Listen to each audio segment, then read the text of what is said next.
Hello everybody and welcome back to the channel, or if you're new here, just welcome here to my channel, Casual Captain. This is not me who sails the mighty Yamato. This is of course Dimlibo or Stef, who we have seen before on the channel doing his stuff in the battleships or the Des Moines or whatever it was. He sailed the ship and he did it well enough to end up on the channel. Easy as that. But I'm not going to discuss the game that much. I'm going to do that from time to time, of course, because it wouldn't be a World of Warships. Oh, look at that, Citadel. It wouldn't be a World of Warships video if I didn't. But I'm gonna start by discussing the current meta of World of Warships and why I have only played about 4 or 5 battles in the last 5 or 6 days, even though that I have played more than 12 hours of PC games during that period of time. World of Warships has becoming quite boring, and I don't know if you have noticed, but there are so much wrong with the current meta. So much is so bad, and I'm just sickened by it. It feels like a chore, if I should quote another YouTuber, it feels like a chore just to log into the World of Warships game. And that's no soap for you who said that, and I'm not stealing like quotes or something like that usually, but I think that he's right when he said that he actually put some words about my current feelings about the game. I'm of course not gonna stop playing it. I mean, I build my channel on it and I actually like the game from time to time, but I hope that Wargaming could address a few issues.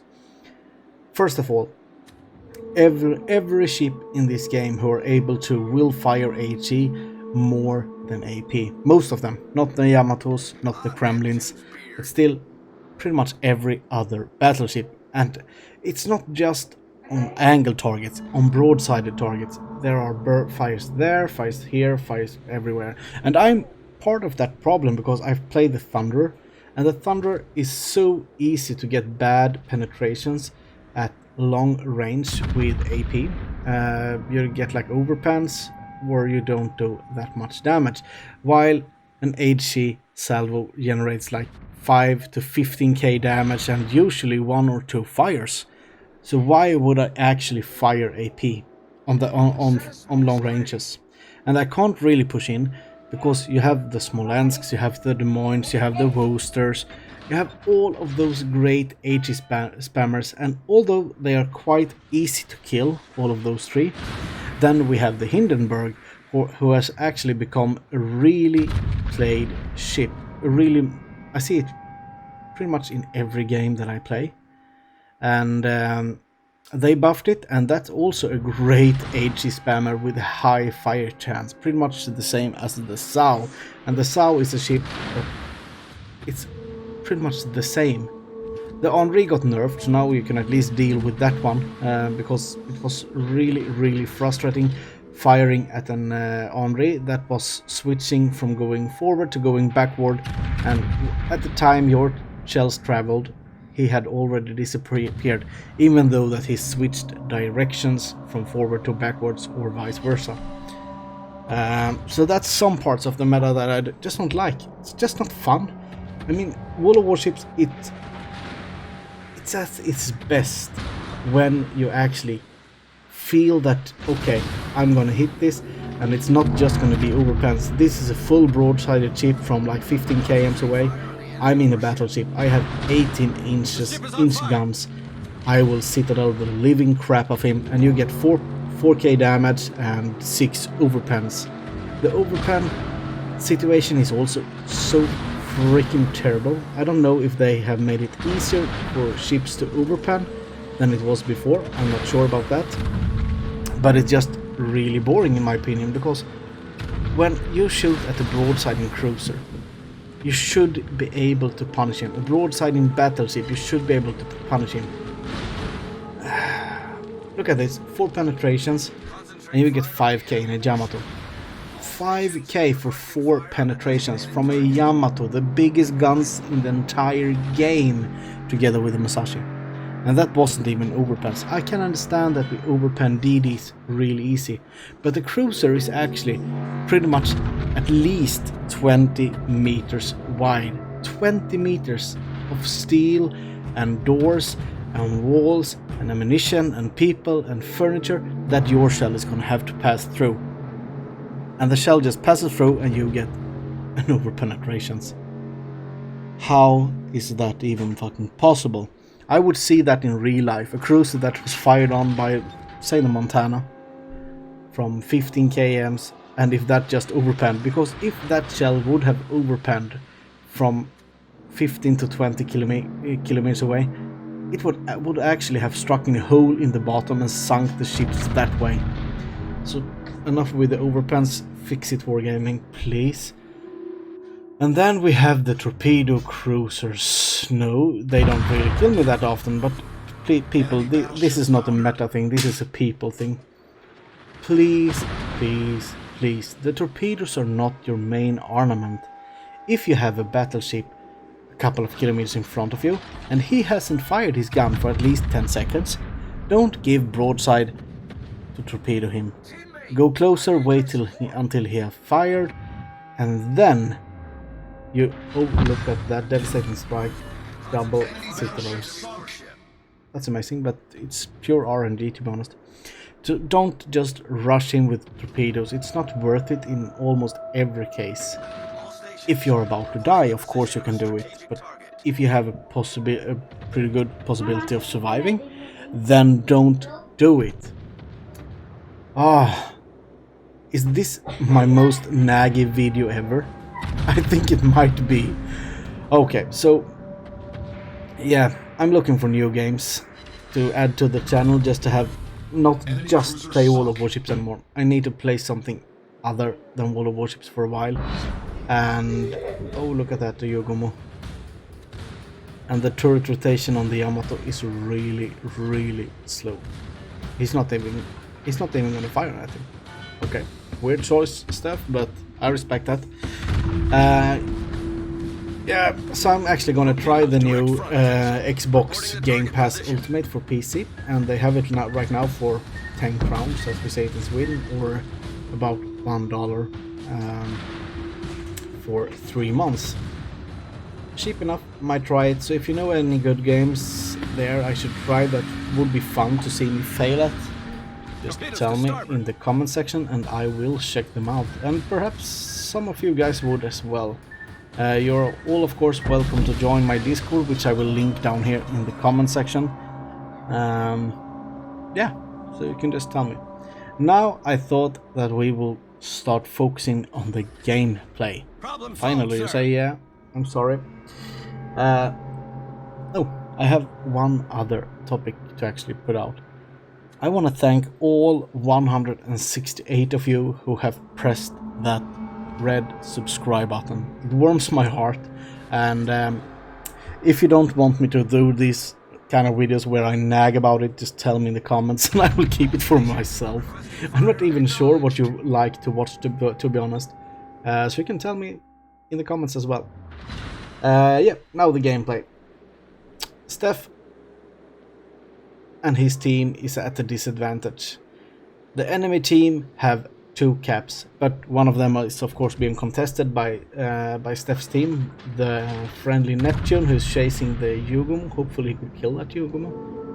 Look at that, not enough lead, or is it? No, but yeah, that Montana will die from fire. Okay, they are equal on ships. The Neptune still haven't killed that Yugumo. The Yugumo isn't even spotted, but the Neptune is actually capping. That's a good thing. They are equal in ships, but around 100 points difference. So now it will come down to actually killing ships or be able to take sea cap, but none of the ships are actually close to sea to actually take it. Freddy the Grossa is battling the Soviet Soyuz. It looks on the map that they are gonna... The Soviet Soyuz is gonna ram the FDG. It's gonna happen. Perhaps. Look at the map. According to the map, they are already colliding or having some kind of adult place over there. Okay. Ram denied, it looks like. And so far only one of the enemy ships is actually targeting Stef. And that should probably be the Yogomo. Or the Hipper. No, they're of course gonna focus on the Monarch. Okay. FTG actually killed Soviet Soyuz. Good, that leaves them... Ah! The Monarch died at the same time, so it really didn't do a difference. Okay. Hipper is firing on Stephanie's Yamato. Amagi is coming in. I think that Stef is waiting for a broadside, but I don't think that he will get one, to be honest. Okay. Only 4k. At least no overpens, but non-penetrations and ricochets, I can get that. Okay, torpedoes are coming. That's Yugomo. He might actually take one. Oh, now he had the full broadside 8 km away from that Amagi. Doesn't even need a citadel, just penetrations and he's dead. And there we had it as well, a battleship. Use Wikipedia and see the dimensions of the ships that these guys are playing. They are freaking massive. You measure ships in like football planes. Or football fields, that's probably called, sorry. And you overpen that? No, you don't. You actually couldn't, Okay, enemy Hipper and Yogomo is still the only one left. And Stef has gotten 4 kills and 180k damage. So one Hipper shouldn't be that hard to kill. Okay, looks pretty good. No citadels, but 16k damage. Oh, look at that, that's a Yogomo. He's still alive. The Neptune is hiding behind an island. Torpedoes, dead ahead. Will he take a torp? No, he probably actually won't. Okay, he did. I actually thought that the gap there was big enough. He's of course flooding. He has heal in 5 seconds. Damage econ, and heal in 15 seconds. And now he's turning in. He don't want to risk it by being broadsided and you take some massive AP hits from that Hipper. Problem solved, sir. Okay, how does this looks? Oh, the Hipper just won't die. 3 over penetrations again. This is not how it's supposed to be honest. If you are that close to a battleship, the battleship should be able to just wreck you. And we saw that in ranked 1v1 as well. The Hipper could be so freaking hard to kill, just because you overpan it in your battleship and he could get in and torpedo the shit out of you. Okay, only the Yogomo left. Stef has gotten 5 kills and 213k damage. It actually doesn't feel like it, but he has been doing great damage throughout the game. Okay. He actually did a hit, and that overpen I can accept that overpen. I have no problems with that. That Yogomo is probably gonna die before Stef can even shoot, due to secondaries from the FGG and the Neptune. And he does. Okay, looking at the post-battle results, you can see that he did 214,000 damage, 71 hits, and 5 kills, of course, because he got a Kraken, he got a devastating strike, he got Confederate, I think, high caliber, Dreadnought. Pretty much all of the ones that you want in a Yamato. And yeah, he actually detected 1 ship as well, and only 4 citadels, so all of this damage was actually penetrations. Oh, okay, thank you so much if you have watched all the 14 minutes and 40 seconds of this video. Yeah, now it's longer. See you in the next one. Bye bye.